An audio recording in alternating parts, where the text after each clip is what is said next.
बहुत समय पहले गौतम बुद्ध अपने शिष्य के साथ विचार विमर्श कर रहे थे। एक आदमी ने गौतम बुद्ध के पास जाकर उनको कहा, भगवान, मैंने अपने जीवन में कई अवसर देखे हैं जो बहुत अच्छे थे, लेकिन हाथ से निकल गए। क्या आप मुझे बता सकते हैं कि ऐसा क्यों होता है और मैं इसे कैसे सुधार सकता हूँ?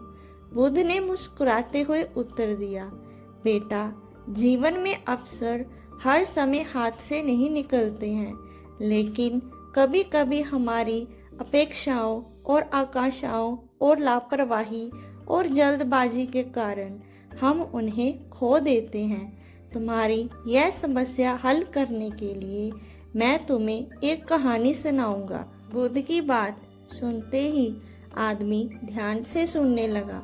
बुद्ध ने बताया, एक समय की बात है। एक गांव में एक मजदूर रहता था। वह दिन भर मेहनत करके खूब पैसे कमाता था। वो सोचता कि अगले दिन सब कुछ बदल जाएगा। उसने अपनी कमाई को और अधिक बनाने के लिए एक ठेला खरीदने का फैसला किया।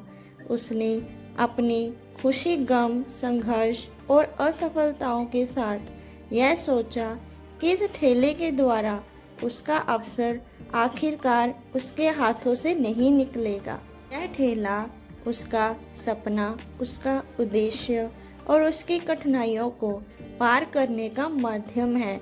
अब वो अपना सपना जरूर पूरा करेगा। अगले दिन उसने अपने ठेले को भरे हुए सामान से भर दिया और उसे अपने कंधों पर उठाकर शुरुआत की। वह उन्नति की ऊंचाइयों की ओर धीरे धीरे चढ़ता गया, पर जैसे ही उसने पहले कदम की ओर चलने लगा तो उसका ध्यान उसके पैरों के एक छोटे से पत्थर पर गिरा। ठेला थोड़ा हिला और उसका अवसर हाथ से निकल गया, क्योंकि उसका सारा सामान गिर गया। उसने आंख झपकाई। दिल से एक आवाज़ निकली, ये कैसी मजबूरी है?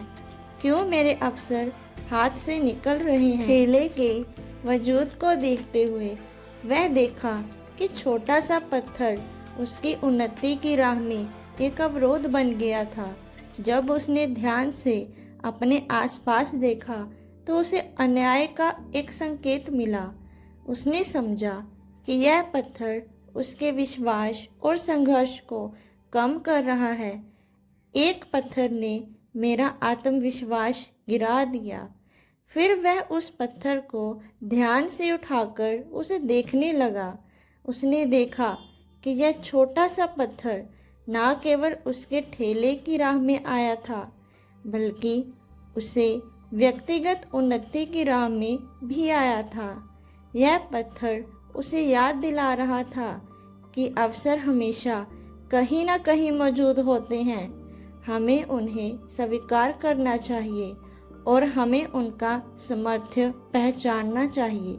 आदमी को यह समझ में आया कि अवसर कभी हाथ से नहीं निकलते हैं, बल्कि हमारे विचारों, क्रियाओं और संघर्ष के परिणाम स्वरूप वे हमारे सामर्थ्य और धैर्य का परिचायक होते हैं। उसने पत्थर को ठेले के पास रखा और ठेला ध्यान से उठाया, और जब वह फिर से चढ़ने की कोशिश की तो इस बार उसने ध्यान से देखा कि छोटा सा पत्थर उसके साथ उठा है, लेकिन यह उसे आगे बढ़ने की बजाय उसे नीचे दबा रहा था। उस आदमी ने समझा कि इस पत्थर में संकोच है।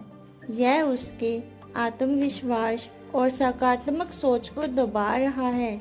इसीलिए उसने धैर्य से पत्थर को नीचे रख दिया और आगे बढ़ते हुए कहा, ये पत्थर मेरे अवसरों को रोकने की कोशिश कर रहा है, लेकिन मैं इसकी अनुमति इस पत्थर को नहीं दूंगा। उसने अपनी मेहनत, अवधारणाओं और विश्वास के साथ अपनी यात्रा जारी रखी। वह जीवन के हर अवसर में आगे बढ़ने के लिए तत्पर रहा। संघर्षों के बाधाओं के बावजूद उसने निरंतर प्रयास किए और अपनी सामर्थ्यों को सुधारते रहे। धीरे धीरे उसकी मेहनत और संघर्ष उसे सफलता की ओर ले गए। वह ठेले के द्वारा अपनी कमाई नहीं बल्कि एक उच्च स्थान और सम्मान की प्राप्ति। उसकी यात्रा में बहुत सारे अवसर आए, लेकिन इस बार उसने अपनी आत्मविश्वास को कमज़ोर नहीं होने दिया। वह जान गया था कि अवसर कभी कभी मुश्किल रास्तों में छिपे होते हैं और सच्ची सफलता केवल उन्हें पहचानने और उनका सामर्थ्य देखने वालों के पास ही होती है। तभी गौतम बुद्ध ने उस आदमी से पूछा कि तुमने क्या सीखा इस कहानी से। उस आदमी ने कहा कि प्रभु, मैंने आपके प्रभावशाली उपदेशों से नई दिशा प्राप्त की। अब मैं समझ गया कि अवसरों को हाथ से निकलने से पहले हमें अपने भाग्य को स्वीकार करना चाहिए। उस ठेले वाले आदमी ने मेहनत, समर्पण और संघर्ष ने उसे अस्थायी और आपातकालिक अवसरों से उभरकर एक स्थायी सफलता की ओर ले गया। उसने सभी कठिनाइयों का सामना किया, धैर्य बनाए रखा और उन्नति की राह में धीमी गति से आगे बढ़ता रहा। अपने प्रयासों के बावजूद उसने कभी हार नहीं मानी और हर अवसर को अपने लिए एक मंच बनाया। उम्मीद है इस उदाहरण के माध्यम से आपको भी प्रेरित किया होगा। आज का मोटिवेशनल थॉट: जीवन में अवसरों का महत्व होता है और हम इन अवसरों को सकारात्मक सोच, मेहनत से कामयाब बना सकते हैं। तो दोस्तों, कमेंट में ज़रूर बताना कि आपको हमारी ये मोटिवेशनल स्टोरी वीडियो कैसी लगी। नमो बुद्धाय।